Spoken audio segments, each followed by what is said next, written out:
Okay, why don't we get started? Sorry for the delay. We were hoping to produce a high-tech solution to beam Juan Osuna into the room, but instead we've settled for Corinne with her cell phone and a microphone.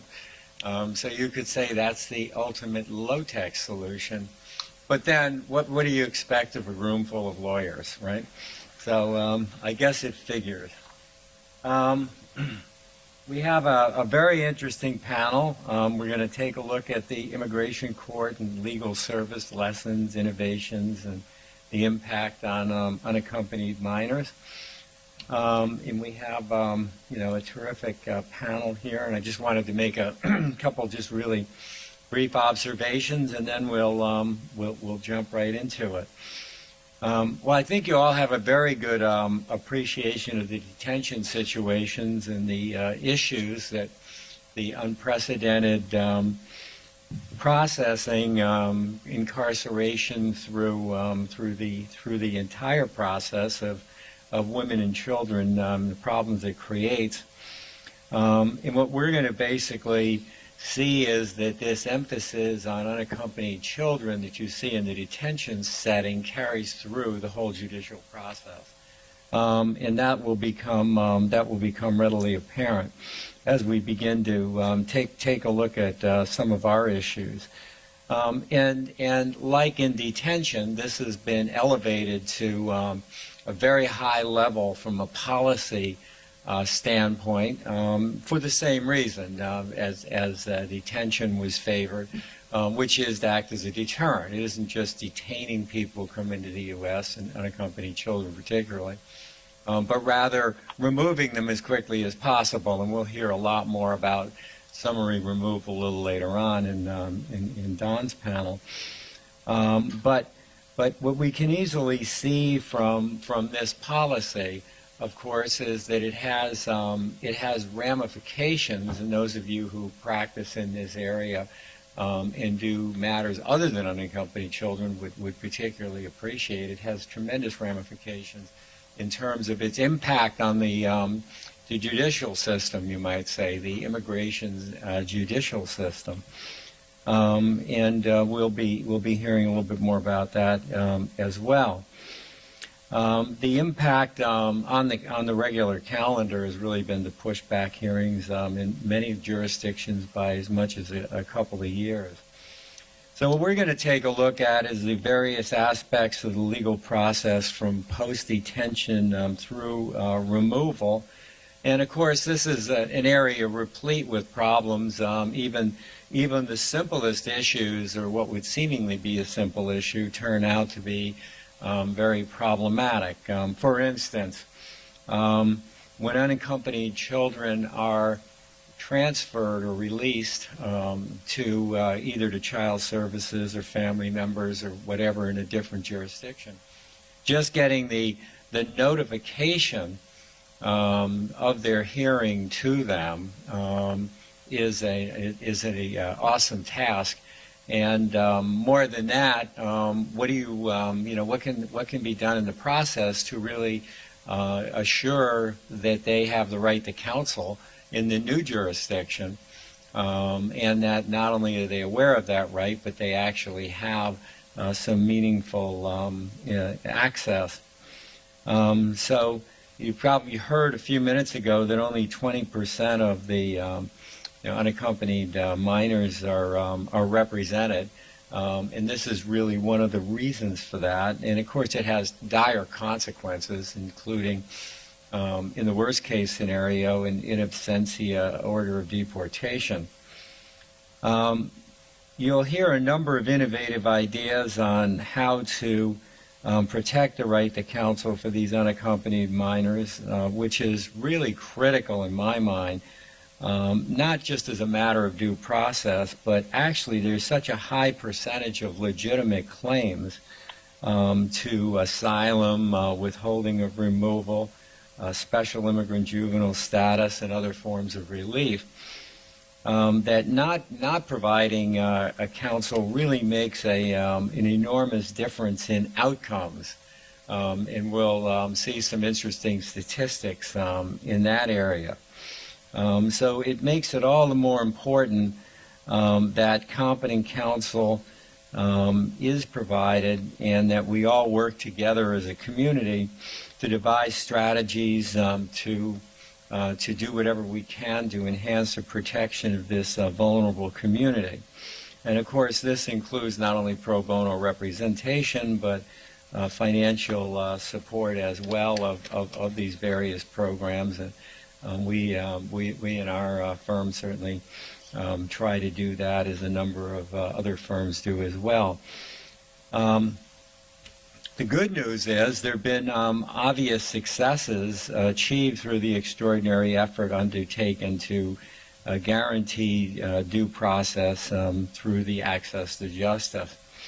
So I'm pleased to be here moderating this panel. We have leading experts in the area of representation of unaccompanied minors, and we're particularly pleased to have Juan Osuna, who very much regrets that he can't be here. He's snowed in Washington, and as you all know, he is a director of the Office of Executive Immigration Review at the Department of Justice, and in that capacity, he, as the head of the OIR, he oversees the immigration service, or I should say really the judicial system, the immigration court system, and therefore is really one of the key players in executing and carrying out government policy. So with that, why don't we turn to Juan and see if our solution will work. So Juan?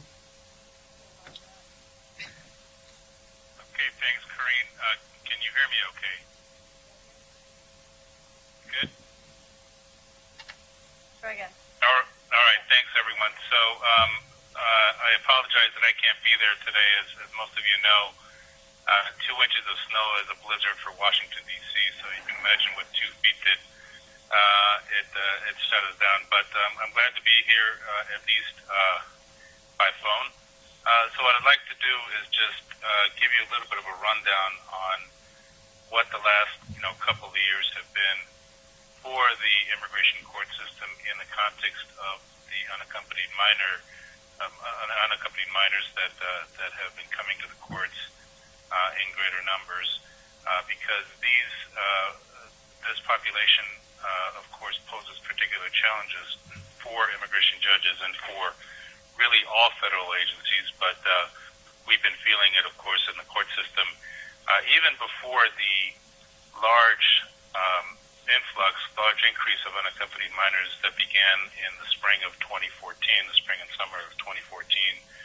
We had begun thinking about, innovative ways of handling this population, and that, of course, was propelled and accentuated by the border influx that began last summer of 2014, and it's always been a challenge, but the additional numbers, the huge numbers, have just made that a more significant challenge.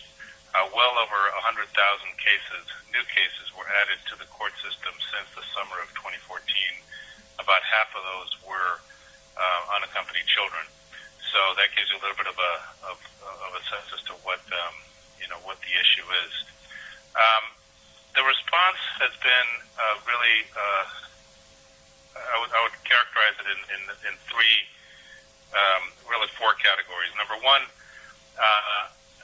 and I'll only mention this briefly just because it applies to the entire court system, but obviously it helps with this population, which is adding significant amounts of resources, most especially immigration judges. We are in the process right now of a very large hiring push for new judges, and we expect that this year, 2016, we will be adding at least between now and the fall 70 to 75 new judges. Most of those are already through the hiring process, and many of those, of course, will be going to the courts that are most significantly impacted by the border cases, including unaccompanied child cases. In terms of particular programs, I want to mention first the Justice AmeriCorps program, which you may have already heard about, and some of you may be familiar with it and have some work with it. But what it is, it's a joint program that DOJ undertook with the Corporation for National and Community Service, the folks that administer the AmeriCorps program. And it really has its genesis actually in a smaller program that we had done that we had begun about 3 years ago with regard to people who are mentally disabled, who may not be able to represent themselves in court. We took the lessons learned from that program and applied it to this program for unaccompanied children, funded it with about $2 million, and the idea is to fund AmeriCorps lawyers to represent unaccompanied children in various courts around the country. This is the second year of the program. It got kicked off in December of 2014. The second class of Justice AmeriCorps lawyers was sworn in last month, December of 2015. So that program is certainly helping to supplement and complement other federal programs and other pro bono programs around the country to help represent unaccompanied children. Related to that program is two smaller programs. One is a representation program for direct funding in the Baltimore Immigration Court that is one of the most heavily impacted by the unaccompanied children population.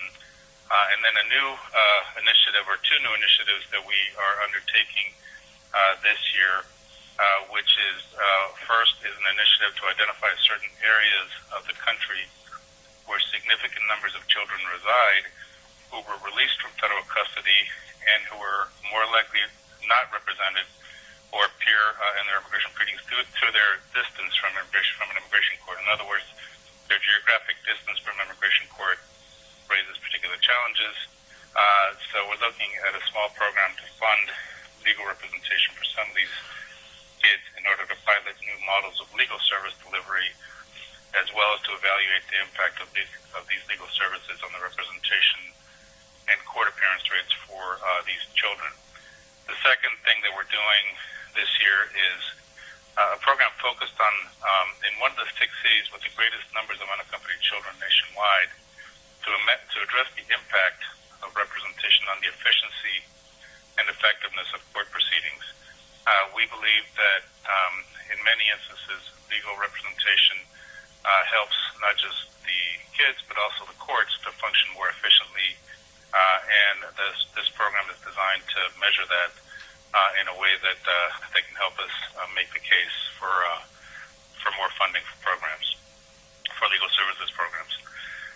I should note here, actually, as a side note, that we have received a lot of questions from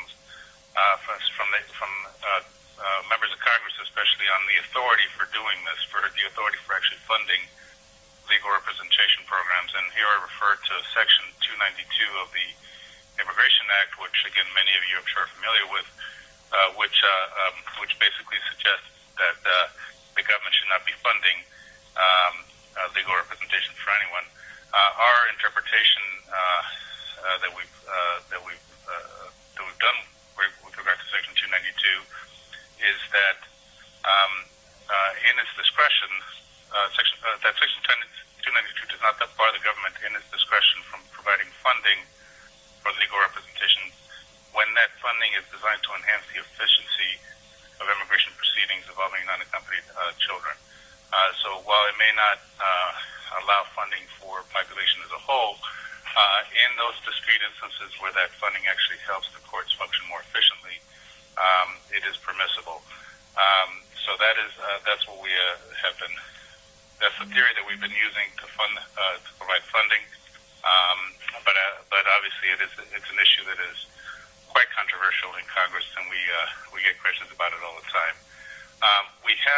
The president had asked for additional funding in the FY16 budget for legal representation programs. Unfortunately, Congress did not see fit to provide that funding, so we were hoping to expand some of these programs or to have the funding to expand some of the programs. But again, Congress has not did not approve that portion of the president's budget, although they did approve other portions that do expand the number of immigration judges that we'll be able to hire.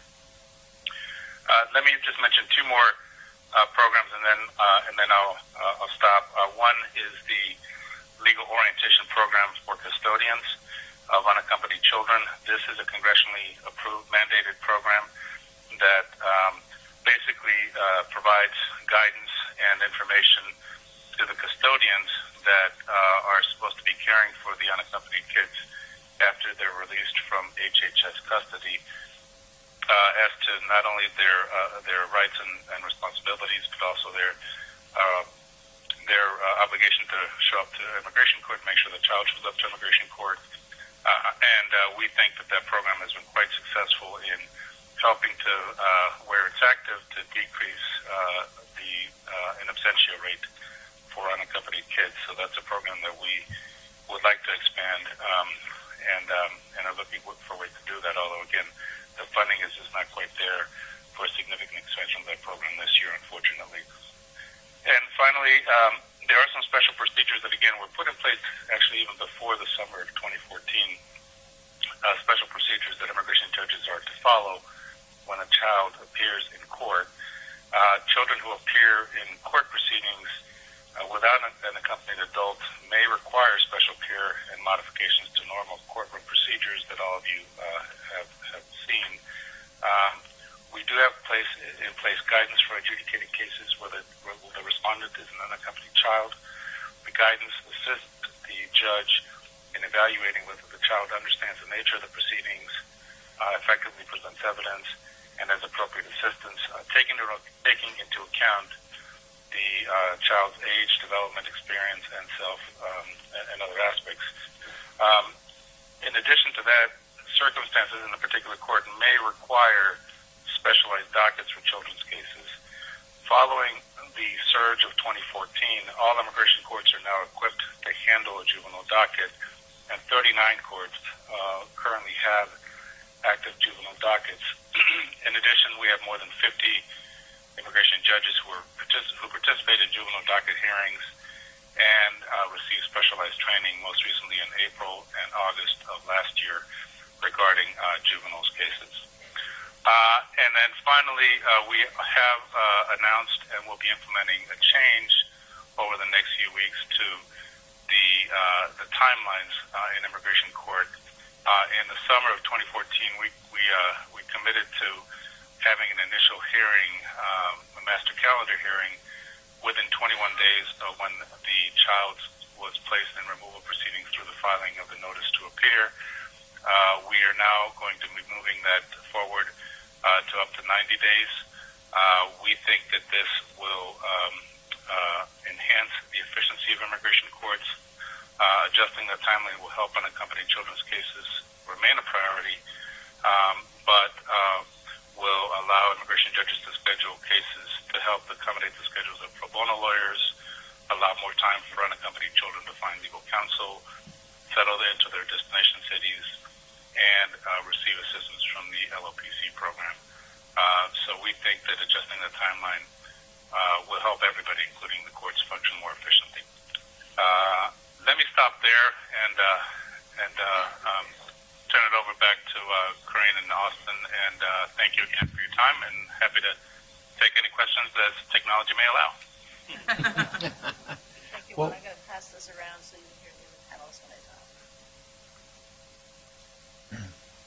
Very good. Well, thank you very much. We'll come back towards the end and hopefully have a little bit of time for questions. Our next presenter will be Lenni Benson, who most of you, or all of you know, the director of Safe Passage, and has a lot of experience representing unaccompanied minors, and as well as a professor at New York Law. And I know that that Benny has that Lenni has a lot of very interesting ideas, and particularly how to scale and for the challenges that are presented by the large number of people that need to be represented, and using monitored partnerships and things of that sort to be able to do that. So, Lenny? Juan, I'm carrying you with me as I go up to the podium. I'm sorry you can't see my slides. I did email them to you. I hope they got to you. But if they didn't, I'll send them again to you later. So, okay, he said thank you. First of all, thank you to Cardozo for hosting, Peter for being such a leader in this field, to the Center for Migration Studies, to Fragomen, to Fried Frank. I see so many of my friends here. I too said, oh, what an interesting conference. I didn't realize I was going to have so much fun seeing former students, colleagues, advocates, and some government people that are here as well. And so I thank everyone that's here. And I do have these slides. We're going to go through them. I have very specific remarks to make, but I always do this at the beginning. There is not a person in this room who cannot contribute, make some kind of difference in a child's life who is currently facing removal. Many of you I know, and I know you're already doing that work, and maybe you're looking for a way, how can I get involved? Particularly with the images that we've seen of the crisis in Europe and children dying in the ocean, our attention is sometimes diverted to other crises around the world, and those crises deserve our attention and our care as well. But there is a crisis right here in New York and in the United States. I was on WNYC recently. We called it the other refugee crisis. So my goal today is to inspire you to get involved, and I'm going to give you ways to do that as I talk through the presentation. But you don't have to be a lawyer. You can be a law student. You don't have to be in law at all, and you can make a real difference. And my pledge to you is if you'll follow up, I'll help you take action. All right. We are going to talk about access to justice for children in the immigration web. And as Director Osuna just recently gave you, I'm going to give you some overview of the scope of the problem. So the last 2 years, I'm going a little bit over the fiscal year count. We have about 117,000 children apprehended at the southern border. Primarily, the sending countries are Honduras, Guatemala, and El Salvador, and this is an image from the train La Bestia. This last summer, our government, on many fronts, was trying to deter people from coming from Central America, and one of the things they did was worked with Mexico to speed up the speed of the train, make it a little more dangerous to try to ride the train, and there was a great effort by the Mexican government also to interdict children. And so the numbers did drop in fiscal year 2015, and then rather confusingly to many of us, the numbers spiked in the season of the year, October, November, and December, where usually numbers go down. And it just so happens Mexico stopped some of its interdiction effort. So there was a conference in Mexico City this last weekend. Unfortunately, I wasn't able to attend. But some of my colleagues who were there told me that part of it had to do with the government of Mexico issuing regulations in compliance with their own covenants on the protection of children, their own statutes to say they could not summarily remove children and interdict and return them to Central America. So the numbers perhaps went back up because Mexico stopped interdicting. So looking at the court's workload, the government takes the position that when they apprehend a child at the border, they really have no discretion. And that is sort of the Customs and Border Patrol model, and also maybe that's true in one way under the Trafficking Victim Protection Reauthorization Act, that children cannot be subjected to expedited removal when they're traveling alone. But does that mean they have to be put into removal proceedings? Well, we've really grown the court's workload, and I'm showing this slide that shows in fiscal year 2014, there was a 24% increase in the total workload of the court. And then this last year, 28,000 new cases. Given the pace that we're on, it looks like if the children continue to come at the rates they're coming and Mexico does not interdict, we may hit another record year with 50,000, 60,000 young people. And again, I'm only talking about children who are under the age of 18 who are not traveling with an adult or legal guardian. This is a graph from TRAC. I'm going to use a lot of data from TRAC. Many of you are familiar with it at Syracuse. They do a FOIA. I think it's every month. Juan could tell us exactly how often. And they have a great research tool, particularly for the juvenile cases. It's not 100% accurate, so please, as a scholar, I have to say, there's probably some gaps in the data here, but just this graph really shows the picture of the spike in children's cases.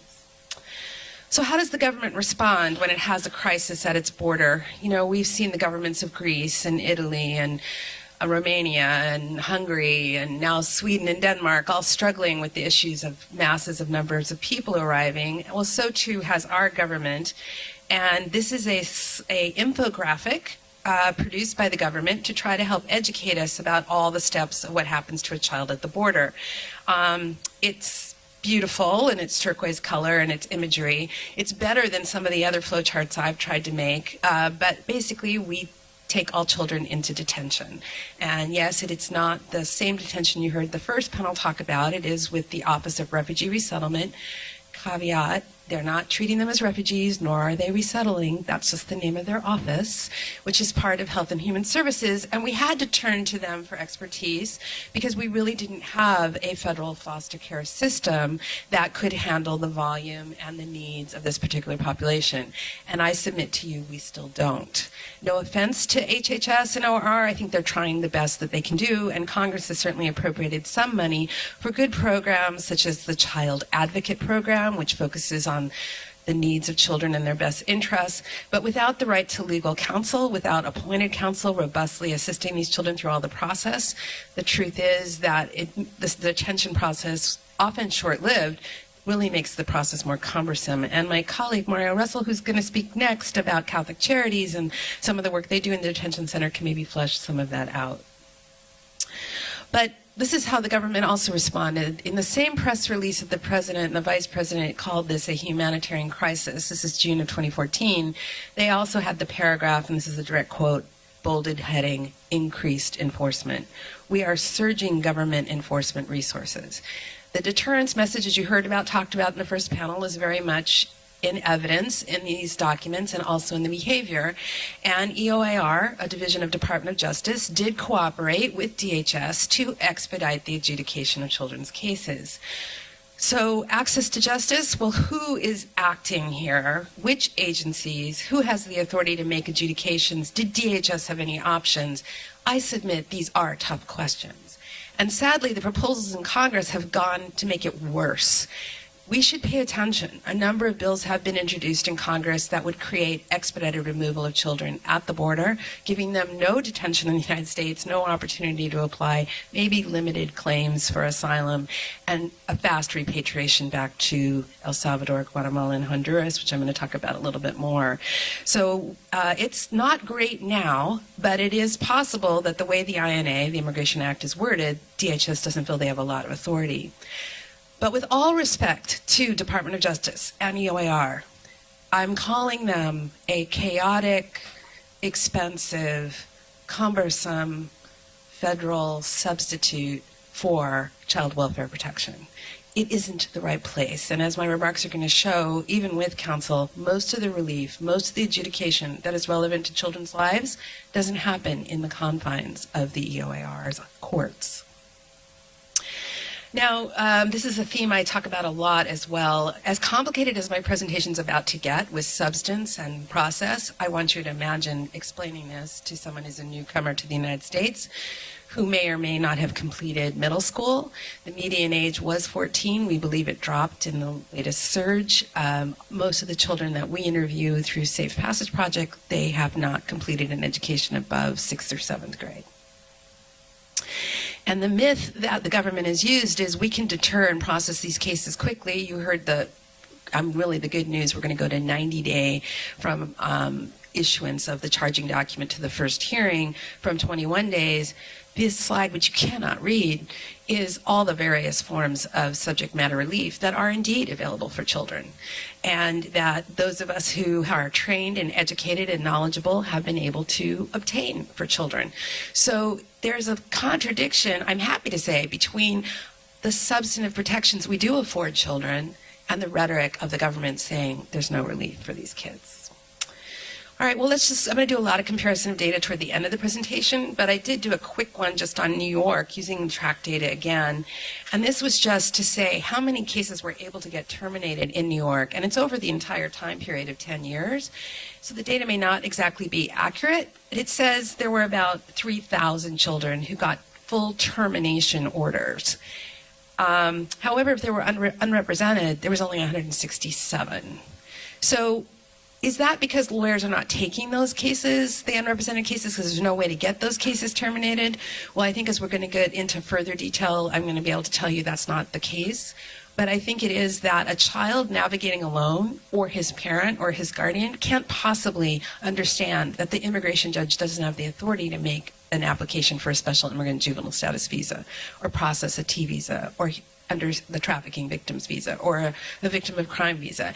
And so I think one of the reasons we see this enormous disconnect between results is that the relief isn't in the court, it's outside the court, and you need to know how to navigate all the hoops and hurdles to bring the relief to the court. Whoops, I did something wrong. There we go. All right, so access to justice through the eyes of a child. What are the multiple forms of relief? So I tried to make this graphic. I'm not good at this. This took me more than an hour. This was supposed to be an easy template. We see a child walking along the path, and I wanted my path to be like time realistic. So rush here at the beginning when you're at the border, and then come into HHS custody, and then go to brief detention, and then get released to your sponsor. That's that lime green you see with the little house there. And then 21 days to immigration court. Hopefully now will be 90 days. Just speaking to the in absentia rates of juveniles, they're actually quite low. When we were seeing them at a high number in some of the courts in the country, it was really because the kids hadn't even arrived in the state yet, or had just arrived at their sponsors' houses. And in one small sample that I have, we were able to call the children because we had the contact information for the families through our Justice AmeriCorps grant. We found that 50% of the children had never received the notice of the hearing, or in some cases their guardian had erroneously said, don't go to court, all they'll do is deport you. But we've gotten into court, there's a dark blue button, and then we go before the judge, and what do? We say, oh, excuse me, Your Honor, we've screened this child, and we need a continuance because you don't have the power to give the relief that we're going to seek. This is an illustration of going to family court, where we do need a legal guardian appointed. Many of the children are released to a relative, but they don't necessarily have the legal authority to care and clothe and shelter and guide and direct and control these children. They do need to go to family court. It's not just for immigration remedies. But the federal release to a sponsor has no legal authority at all. There's nothing about the federal government saying you are now a sponsor that is recognized under state law. And of course, it's state law that really controls the care and custody of children. So we get over there to the family court, and depending where you are, Suffolk 8 to 10 months, maybe the Bronx 4 to 8 months. It really depends on that process in family court. It can take a long time. What do you do there? You make these findings. It's not in the best interest of the child to return to their country of origin for a variety of reasons, but most particularly due to abuse, neglect, or abandonment by one or both parents. And when you make that finding, then you get to go to USCIS, U.S. Citizenship and Immigration Service, file an I-360. This takes maybe 6 months to adjudicate. Then you go back to immigration court. Somewhere in there, you got a motion to terminate. So the court gets a termination. That's a win in court. And then it's probably another 6 months or more before the child can complete the adjustment of status. Although I do want to say here in New York, they're being as expeditious as they can. Nevertheless, you think a kid understands that? Did you understand what I just said? Those of you who are experts did, but most of you are going, huh, what? Where's the kid? Why did she use the fishing net there in the family court? Yeah, I don't know. Anyway, my point is, oh, I did it again. My point is that EOIR is not the place. I can't draw a map for a child, just come to immigration court and it's all okay. Because asylum is going to be redirected to USCIS for unaccompanied minors. And special immigrant juvenile status is adjudicated almost completely by the family court in USCIS. And family petitions, you might have a relative who can sponsor you. We've seen permanent residents and citizens who don't know that they could sponsor their children, and they don't need to be in immigration court. And there's the victims of crime and the victims of trafficking, not adjudicated by the court. And then prosecutorial discretion, that's not in the hands of the judges, that's at the hands of immigration and customs enforcement. And even though sometimes it's captured in EOIR data, not always, because the deal may have been outside and the judge may not necessarily record that this case was terminated for prosecutorial discretion. So why do we have these kids in immigration court? Why all that stress and anxiety? Hey, let's do it again. Put yourself, you're 13, you're 14, you have to go to court? You have to see a judge, and there's a prosecutor, and you don't have a lawyer? How do you feel? Why are we using the court system to adjudicate these claims? I started out in the beginning of my work in this field years ago saying, well, it's not so bad because the judges are nice here in New York and I can recruit lawyers and it's a good place for me to meet the children. But really, it's an expensive, chaotic, stressful system that, frankly, we need change to bypass completely. We don't need to have the court hear most of these cases. We need them as a backstop for judicial review, for administrative review. We don't need them in the beginning. All right, so I created the Safe Passage Project really because Judge Rowan asked me to. She said, Lenni, I'm getting more and more children in court. And I said, what do you mean children in court? Because I've been a lawyer 30 years. We didn't used to put children in removal proceedings, but there was no way to keep track. There was no way to make them safe. And indeed, that's what you'll hear the immigration judges and ICE attorneys say. They know that the child's coming into the court, they're not being trafficked or labor trafficked or a victim. Maybe. Particularly, they want to see the child's in school because they know the schools are going to be checking on the welfare of the children. And there's been some high-profile cases and a criminal prosecution in Ohio where children were definitely trafficked in absentia in court, locked in a trailer, working in egg farms. And then one here in New York, most recently, where there was 2 Korean children who were being forced to labor and work by their corrupt sponsor. So we do need some kind of protection for these children. I just don't think the court's the best way to do it. But that's a picture that we did take of the Sierra Leone courtroom. The court here in New York very generously gives us that space. Safe Passage one day a week, other nonprofit providers other days, where we're screening children and finding out what they're eligible for. Here's another chart I made. Austin may recognize it. I brought it to the White House in the summer of 2015-14, where I said, this is easy. You go through all these different jurisdictions, all these different venues, and then my second page was even more complicated and chaotic of all the steps in a guardianship process. My inspiration was to say, you can do this pro bono work, but most of the audience said, look how hard this is. So again, for SID, you have to do all those steps. Here's a slide I just made. This is making a choice. Should we go for asylum? Oh, well, if we do asylum, we get to go over to USCIS. And if it's granted, yes, we're done. And then we terminate the case and we go on to permanent residence, eventually with USCIS. But if it's no, it's going to go back to court. And then maybe there's a SID case there too. And that's pretty complicated. And I was trying to make it simple. So I think you know what asylum is, but just in case you don't, it's a well-founded fear on account of persecution, and it has to be a nexus or connection, your persecution, with one of these protected classes. And of course, for children, the one that most often is used is family-based persecution. Someone in your family's been targeted, or a theory called lack of effective child protection. And the asylum office sometimes will indeed recognize this. Where is this child supposed to be safe if their country lacks civil society, if violence is so great? They need protection, and they are targeted. They're targeted both by corrupt police and by criminal syndicates that have de facto control of the political arena in many places within the region, the Northern Triangle. And I said I would mention more about this. These 3 countries are in the top 5 listed by the United Nations as the most dangerous in the world. So again, if a child does meet this definition of unaccompanied alien, it's a good thing that our process allows them to go and apply at the asylum office. And just like we saw with EOAR, the process was expedited for children. So if children file this application, their immigration case is continued while they're before USCIS, and then they too try to prioritize it, which I'm sure Eleanor Acer, if she's still here, could tell us has created great delays and backlogs in the adults' processing of asylum. It's a good thing that we're trying to adapt the process for children, but it's mostly catch as catch can. And asylum officers don't have sufficient training to interview children. And of course, a lawyer can be with them if they have one, but the lawyer doesn't speak. The child is the one who's supposed to speak. And then, of course, the best outcome is the child may obtain permanent residence. And Safe Passage Project's been doing this work for several years now, and the only cases that we have 540 open files right now, and of our closed files and our open files, the only cases where we have not succeeded in obtaining some kind of relief for the child are the cases where the child runs away. So, asylum, victims of trafficking, all these different forms of relief, really importantly, the deferred action or prosecutorial discretion, which had been offered.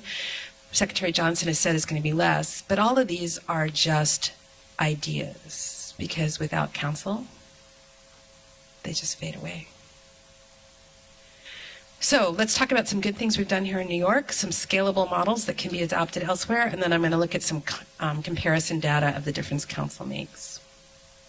Again, I told you I created Safe Passage Project. I'm going to say it a bunch of times. Everybody can volunteer.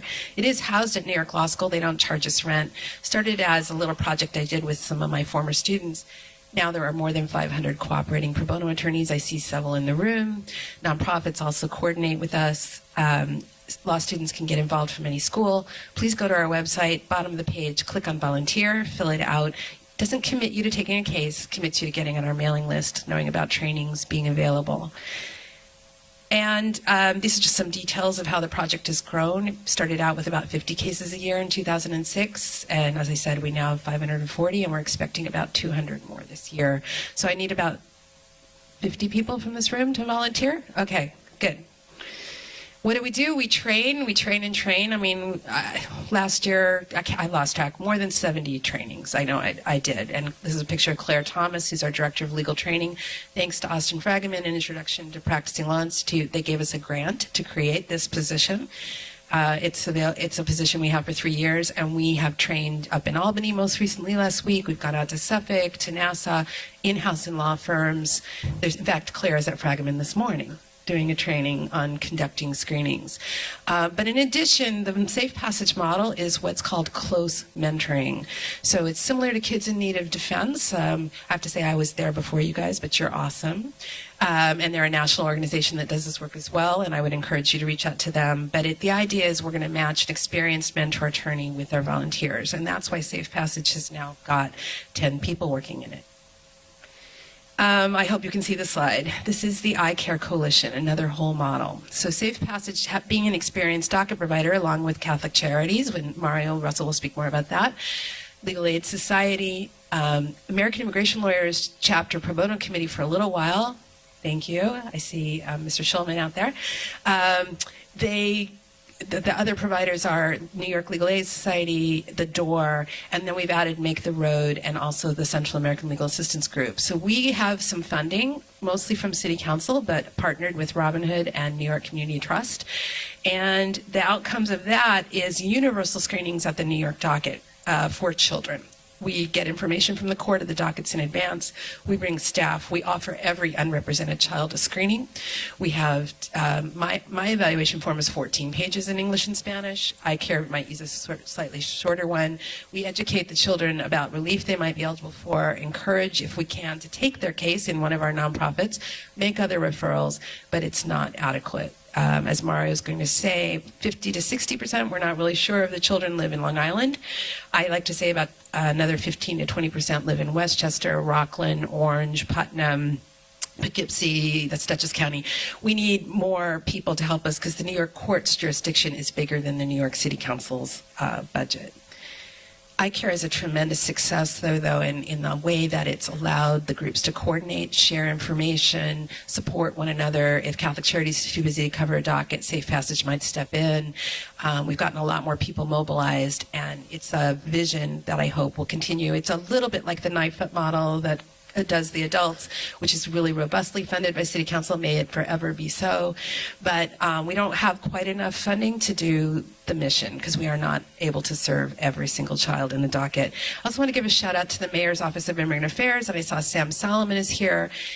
I Care also worked with the Mayor's Office because in addition to the services, the legal services, the Department of Education is there, City's Department of Education, and also healthcare enrollment. And so we're helping these youth get enrolled in Child Care Plus or make sure they have insurance. We're doing social work screenings, and we're also making sure they get enrolled in school. And the cities showed great leadership in this area.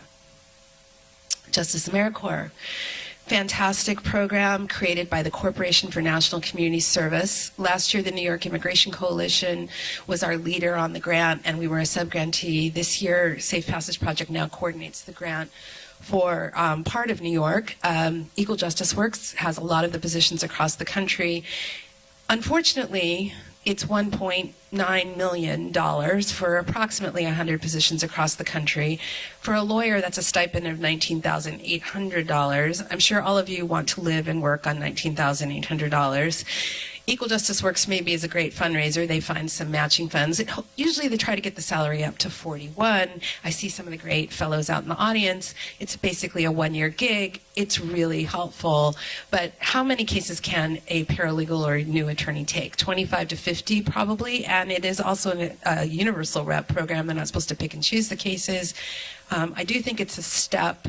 But when you consider that the federal government DHS enforcement is $18 to $19 billion, and the immigration court's budget, not enough, but it's $350 million or so. Maybe Osuna can correct me. 1.9 million isn't enough. So we do have a battle with Congress. We do have a battle maybe with private funders, but it's a start. It needs to be better. However, a great thing about Justice AmeriCorps is a database that we get access to where we do have more information about the children so that we can reach out to them and their families to avoid that in absentia order, to avoid the fear of coming to court.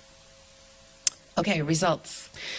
In preparing for this program, Austin asked me in particular if I could say what differences counsel makes. So, okay, the academic in me says I don't know if these are scientifically relevant samples, statistically valid. What I did was I used the FOIA, Freedom of Information Act information that TRAC has, and I spent hours playing with their database juvenile tool. You can do it too. So looking at results over just on DAC, and this is, just on the issue of in absentia, which is really important in the juvenile cases. We see that if you're represented, so we code it for represented, it's less than 2% of the children are in absentia. It does happen from time to time. A child, they're teenagers, they have teenager lives, they hate their mom, they hate their uncle, they're fearful, they're afraid. They run away from their lawyers too. So it doesn't happen very often, but occasionally a child is unrepresented will get an in absentia order. But the unrepresented, look, it's up to 23%, and that's scary. And I think it's really great to hear Director Osuna say they're going to try to do something to reach the children in rural areas, because I think that's often just lack of information, lack of awareness that they do indeed potentially qualify for relief. Now, this is sharing some positive outcomes. So what I did was I called positive if we could see in the court data the case was terminated. That usually means ICE agreed to terminate, not just because, it's rare that the NTA, the notice to appear charges aren't approved. It's usually terminated because the child is qualified for relief outside the court. So they've gotten asylum, or they got SIJ, Special Immigrant Juvenile, they got a U visa, got a family petition, or it might be an administrative closure, or it might be prosecutorial discretion, or rare cases, a child actually wins the asylum case before the judge and relief is granted before the judge. So look at those outcome differences. 87% of the time, a positive outcome in termination, closure, prosecutorial discretion, relief, if you're represented, and only 19% of the children have managed to navigate that without representation. That is a huge differential. This slide should just be on the desk of the White House by itself, right? Or on Judge Zille's desk in Seattle, where he's hearing the nationwide class action about why children should have a right to counsel. They're indigent, they're children, they lack capacity, they need assistance. So far, the judge has resisted certification of the class. That's on an interlocutory appeal. And in some of his statements in the hearings that I've had, he's questioned whether how complex is it, how hard is it that you can't represent yourself. So the merits hearing in that case is May 15th, and I'm sure they have even better data than this, and I know they have great experts in the case, but I am hopeful that Judge Zille, the district court in the Western District of Seattle, will see the light and say, yes, indeed, counsel makes a difference.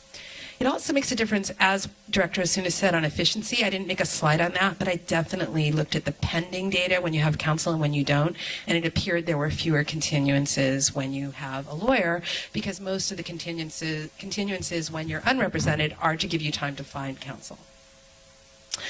Negative outcomes. These are children ordered removed or in absentia, and you can see again, very low percentage if you're represented. It's not 100% from the prior slide because there's some other categories I didn't count, and huge 84% negative outcomes for kids who are unrepresented. What is to be done? Well, you already heard that although I started out thinking it's not so bad we're in immigration court because I'm there with my team, or iCare's there, and we're going to meet you and we're going to mobilize you and you're going to save this child and you do a great job, and a child who doesn't even know they have an asylum claim is going to win one. That's good. But why are we in court? in the past, we've done major overhauls of our adjudication systems. In IRCA in 1986, we had confidential, safe offices where people could go and make their applications under guarantees of confidentiality in a non-adversarial setting. We already have the asylum office recognizing it should be non-adversarial. We can do even better.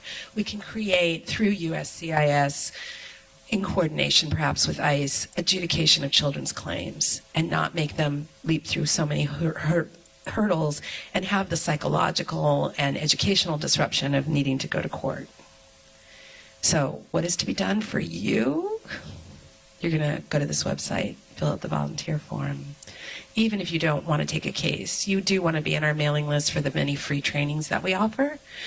And you want to come volunteer at court and you want to get involved, and we're offering to do that. So thank you very much for having me here today. And I will turn it over to Austin. Thank you.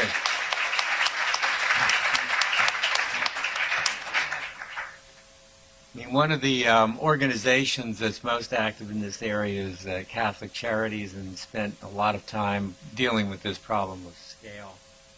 So we're delighted to have Mario Russell with us.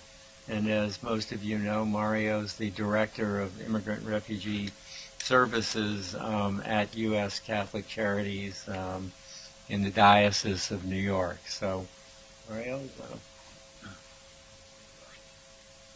And thank you, Lenny, for your fabulous cheerleading. Right. Excellent. Great. Can you hear me okay? I'll be sort of reading and not reading at the same time, so just raise your hand in the back if you can't hear me. And again, thank you for the introduction. Thank you to all of those of you who organize this conference. It's great. It's great to be here, and it really is, as Judy said, a really cool title. And it made me sort of pause and think for a moment about due process. I'd looked at that question. I should say I'd looked at the 14th Amendment in the context of birthright. And it's just fascinating, right? That these incredibly important clauses are all found together in the same amendment. And just step back really to say, props to the Due Process Clause. It is really one of America's great inspirations, one of its better, maybe not even one of its best angels, I think. Born in 1868 over a presidential veto by Andrew Johnson, conjoined with the equal protection and birthright citizenship provisions. And now I would say, therefore, at least argue that it is in and of itself firmly rooted at the center of American legal experience going forward. And in the legislative debates of the day, showed us that initially, in fact, the clause was related to concerns and consciousness about immigration, concerns and consciousness about ethnicity, the same kinds of problems then that had created division and ultimately led to civil war. The question really then was, how can the nation sustain the inequalities of Dred Scott, and how can it continue to treat differently those of African descent? That was the point. Those of Chinese origin and their children, those of gypsy roots, those with gypsy roots whose parents had come or been forcibly brought to the U.S. to build the country. So I think that today we are, in a sense, confronted with new challenges and needs, the needs of children in flight, that perhaps do echo some of these distant historical themes. Those challenges and needs, like the social and legal challenges of the post-war Reconstruction framers, are an opportunity for us to explore creatively our own humanitarian impulses and our legal imaginations, and explore those at the place where material, legal, social, and collaborative imperatives exist.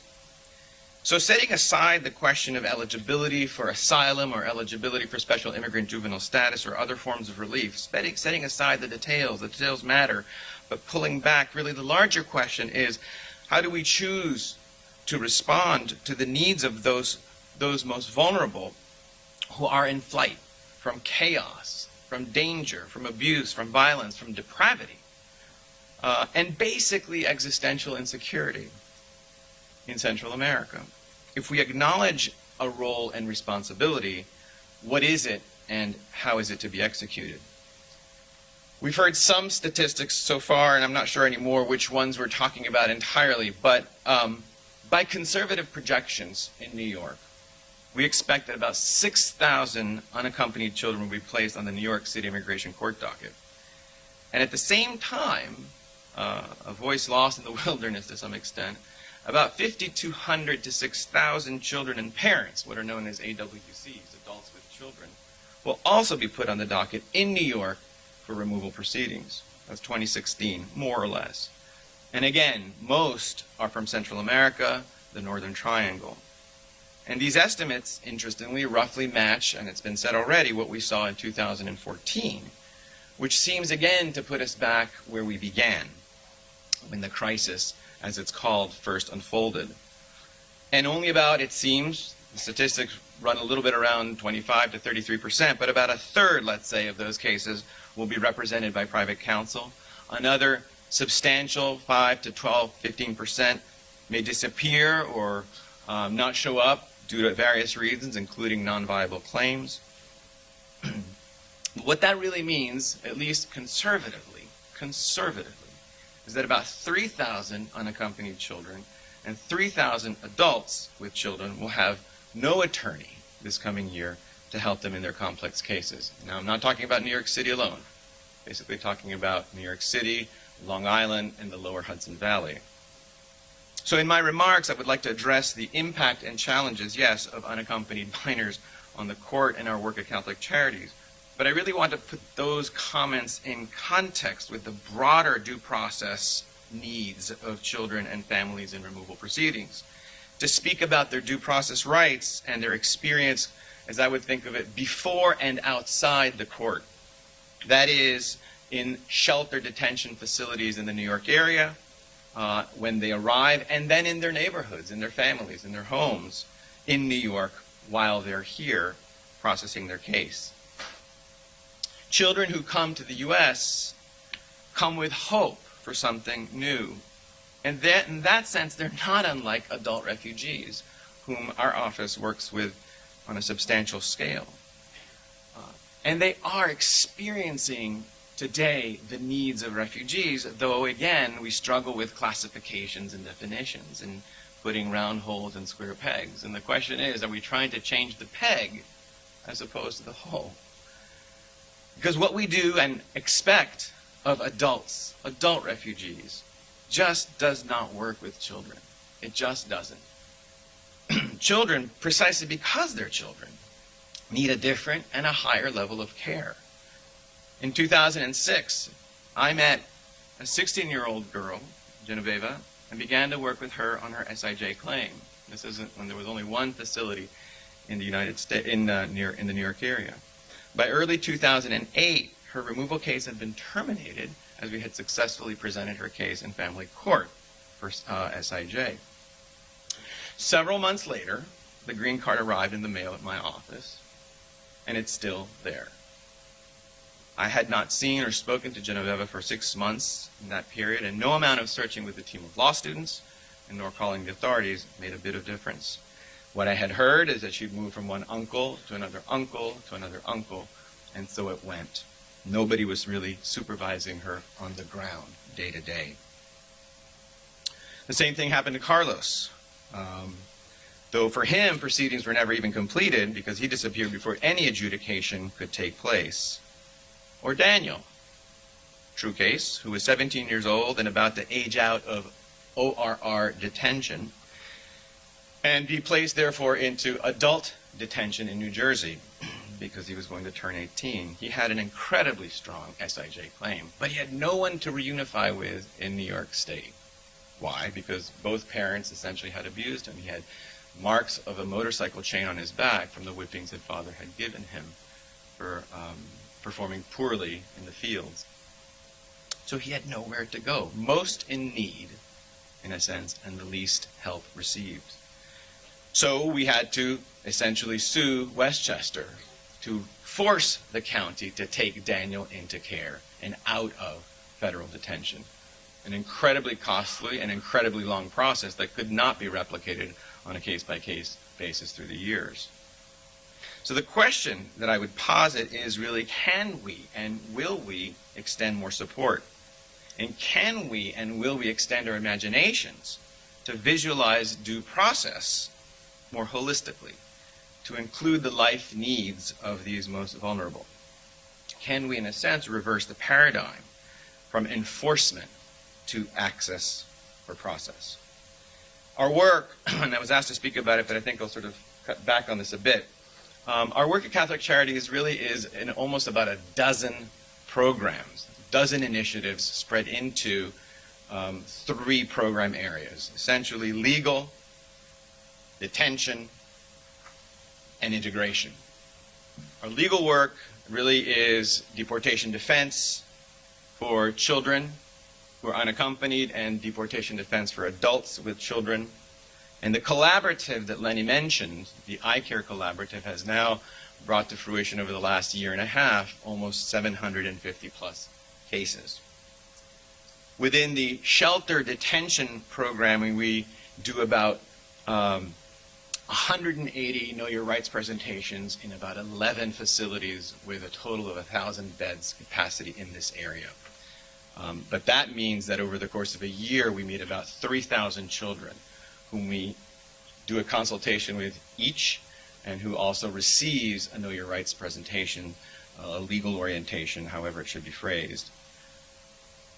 With respect to integration, is where I've seen my attention turn in the last 2 years more intensely, as I understand really that it is that bulwark that's needed for children. Integration, meaning whether it's resettlement or settlement, but the life support needs of children and their young families potentially. So we have a number of programs there, a case management program for detained and released children. We operate a national call center for children and their parents. We offer legal orientation programs. We're now working on the Central American Minor Reunification Program that was initiated the last year or so.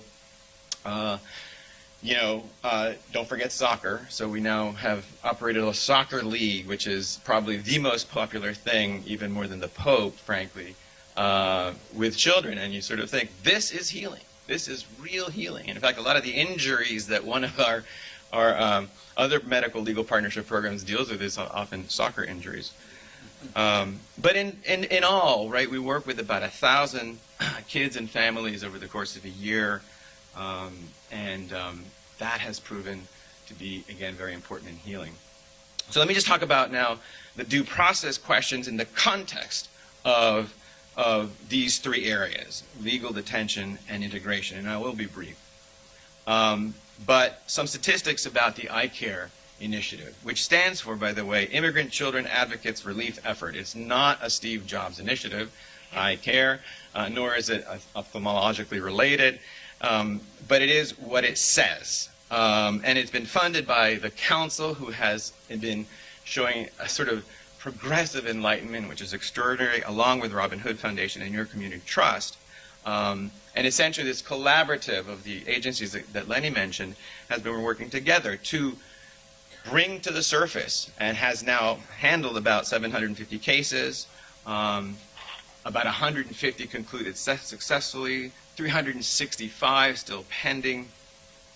All interesting and good stuff. But again, what's missing? What's missing is about another 1,000 in Long Island and the lower Hudson Valley that just don't get the catchment of this program because it's a New York City-based program.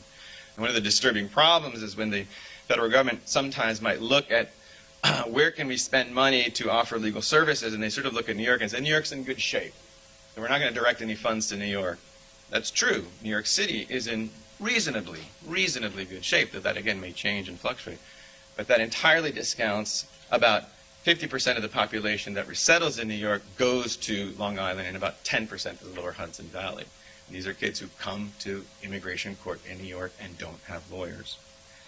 So access to counsel, we've talked about this, so I will essentially skip my comments about the need and the importance of access to counsel.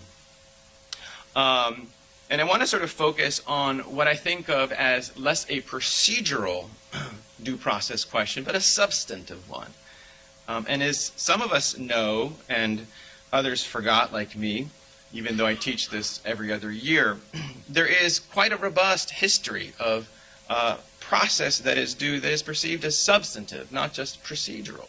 And that's something that Judy talked about in the Zydvitas case, and it has its origins going back to the 1950s when some dissenters on the Supreme Court in a case called Charities versus Shaughnessy talked about something called like a vested right for a legal resident. Later, the Second Circuit, in a case called Francis that you may all have heard about, began also to use that language of some sort of fundamental human right that is at the core, almost like a resonation at the core of the Due Process Clause and the Equal Protection Clause in some of those cases. And while I know that in and of itself it doesn't get us out of where we are or get us to where we want to go, I simply invite always to students and to colleagues to imagine your imagination, to talk about the possibility of substantive rights as an essential due process question. So that with children, why not? Why not talk about the need to engage broad parole authority, whether it's supervised release or even parole in place? And I want to note that the Italians, about 2 months ago, instituted just that with anyone who is a child migrant. They essentially will suspend the deportation and offer them a sort of non-refoulement deferral of removal, pending who knows what, frankly. That's the problem with the Italians, and to bless them too, is that they sort of do good stuff in the beginning and don't think it through to the end, and they say, what have we done? But never mind, right? Still, conceptually, it's looking at this substantive idea. And I note interestingly too, right, that we're now beginning to think about and talk about TPS in this context. I think it's quite along the same lines, inspired by this idea that I think we need a substantive change, access to better remedies, access to better law.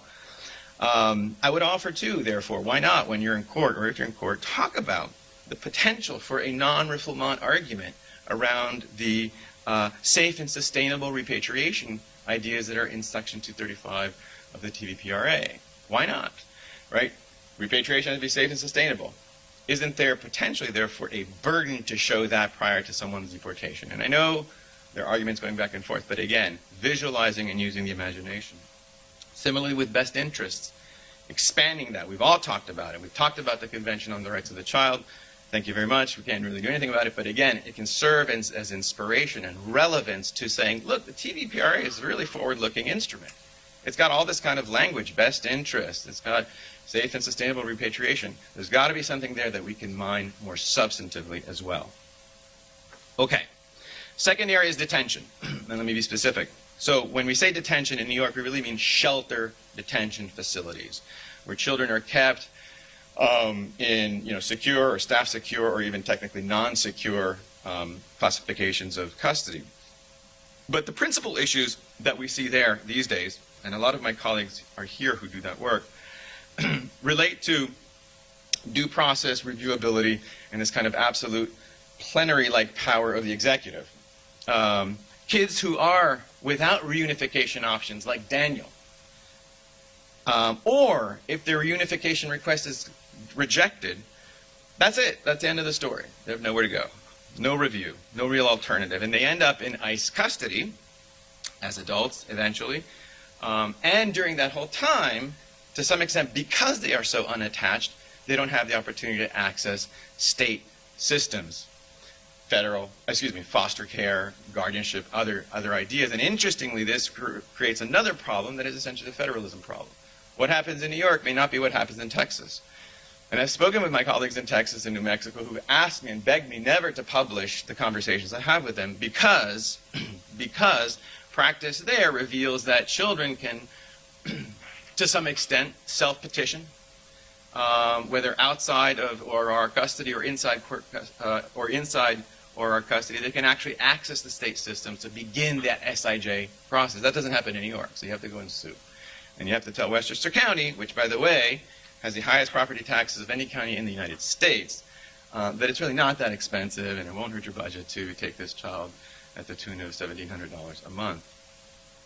Second, ORR has this absolute unreviewable authority over their shelter custody arrangement themselves.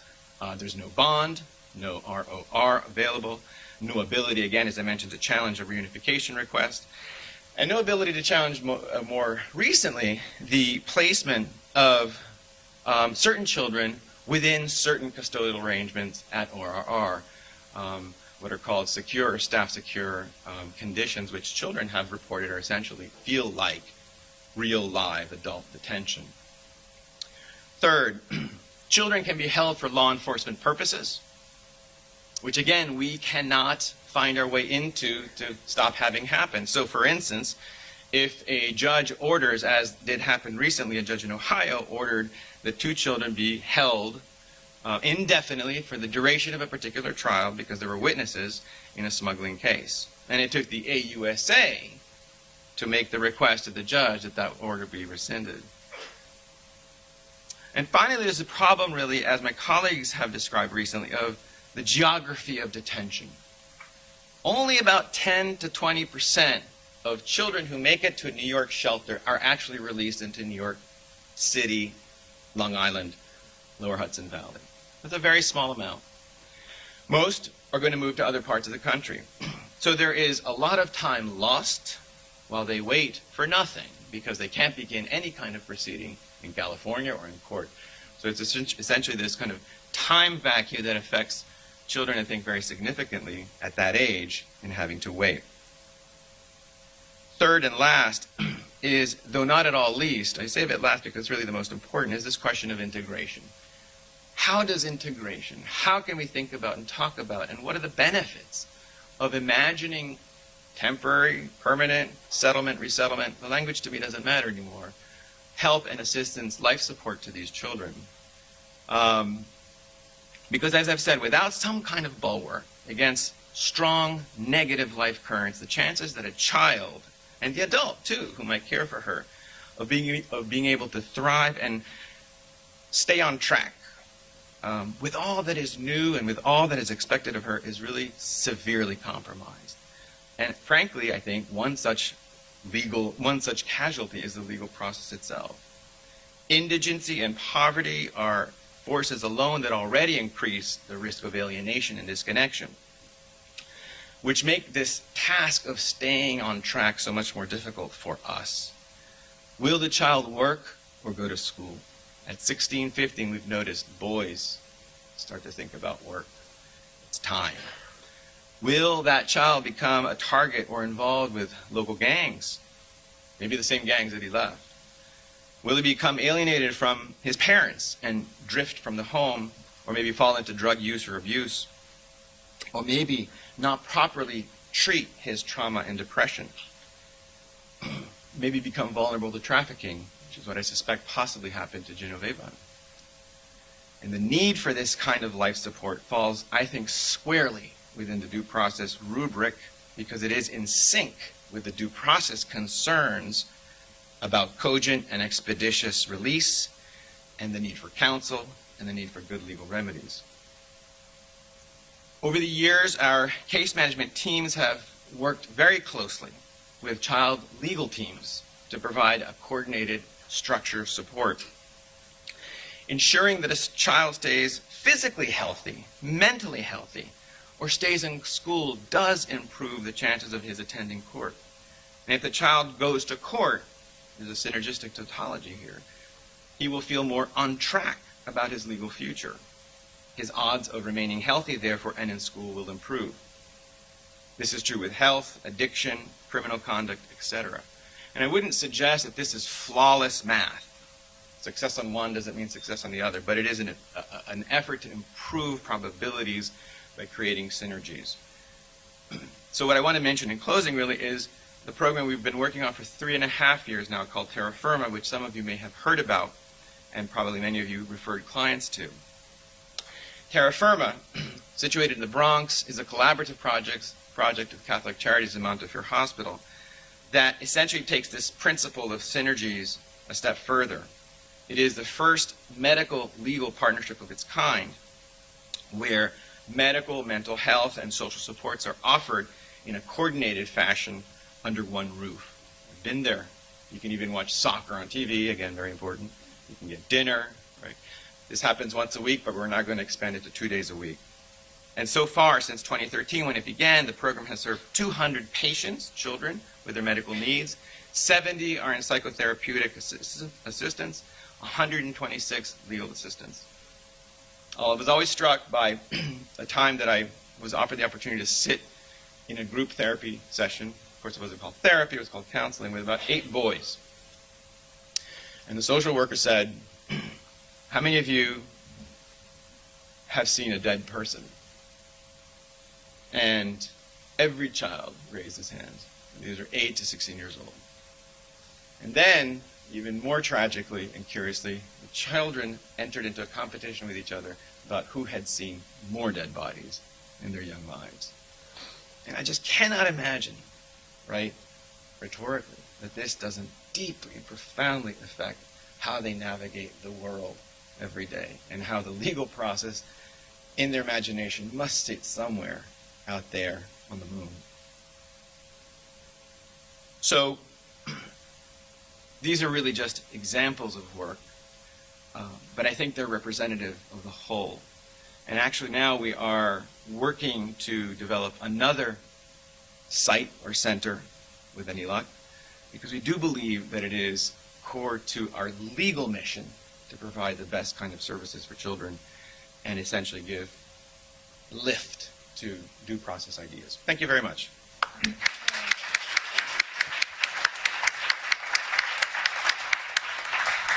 Excellent presentation. Lots of innovative ideas between Lenny and Mario. So that's great. We can take just a couple questions. Then I think we'll need to break for lunch. So would anyone like to ask a question?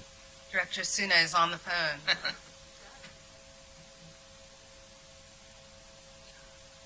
Really? No question. No, we have a question. Hi, Kevin Appleby with Center for Migration Studies. Juan, are you on the phone? Juan, can you hear that? Sorry, Craig, you there? Yeah. This is not so much a legal question as it is a child welfare question, but yesterday there was an Associated Press report that's saying that kids are being placed in situations where they have been trafficked or abused by their sponsors. I know HHS is mainly responsible for screening sponsors and also providing follow-up services to ensure that home studies are done so that these kids are not placed in danger. But I would think justice would have an interest in this in order to prevent crimes against children. Has there been any discussions you can share with us about how the federal government is going to react to these abuses and to the report that is the AP had yesterday? And if anyone on the panel wants to respond as well. Were you able to hear that question, Juan? No. Well, I'm just going to... The question was basically what interest the Department of Justice has in these stories that have been reported recently about unaccompanied minors that have been trafficked. So while Director Osuna responds to that, I just want to say here in New York, ICE is working with the iCare team, and they actually are taking a pretty progressive view because the immigration court is looking for evidence of someone being harmed. And maybe Director Osuna can talk about the kids who don't show up in court, who are probably the ones who are most likely and most vulnerable. But I don't think the answer is necessarily keep them longer in HHS detention while we try to vet the perfect sponsors. My answer, no surprise, let's give the children attorneys who can perform this larger integrated role that Mario Russell's talking about with appropriate social work support so that we can be the monitors for the child's needs. It's not always, a child may leave a sponsor sometimes for good reasons, not always bad reasons. And so the court, I think, again, is a rough place to do that, but maybe he wants to respond. You have a response, Juan? Sorry, I'm not getting a lot of that.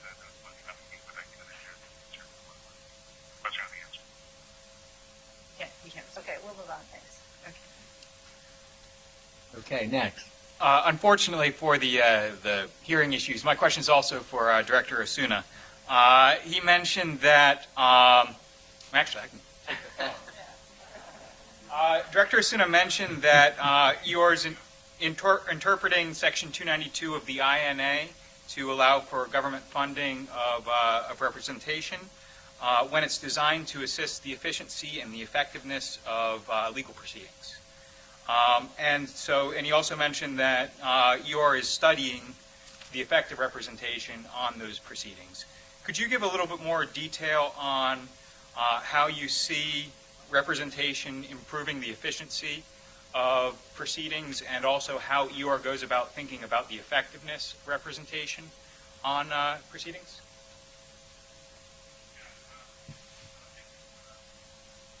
The starting point really for this is what the reality of how long these cases can take if there is not,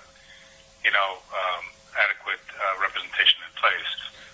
What immigration judges will be forced to do if a child appears before the judge and does not appear to understand the nature of the proceedings is most judges will then grant continuances, both large numbers of continuances or long periods of time for continuances.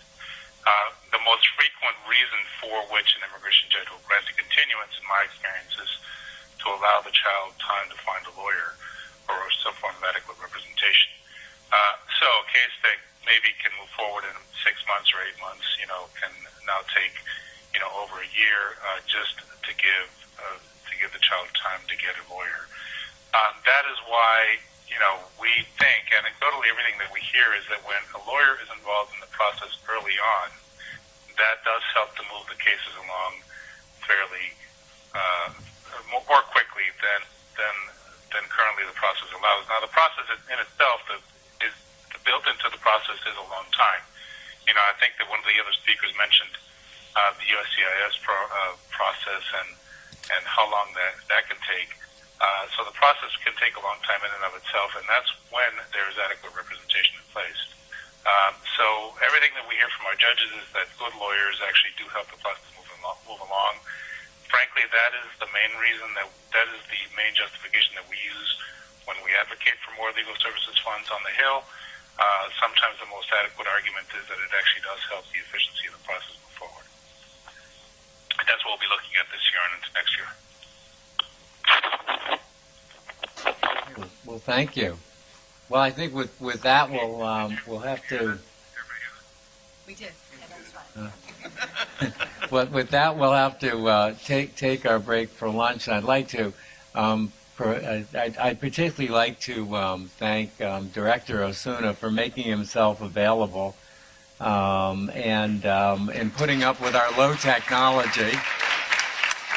And of course, to thank our other two terrific speakers, Mario Russell and Lenni Benson, who both did an outstanding job. So thank you.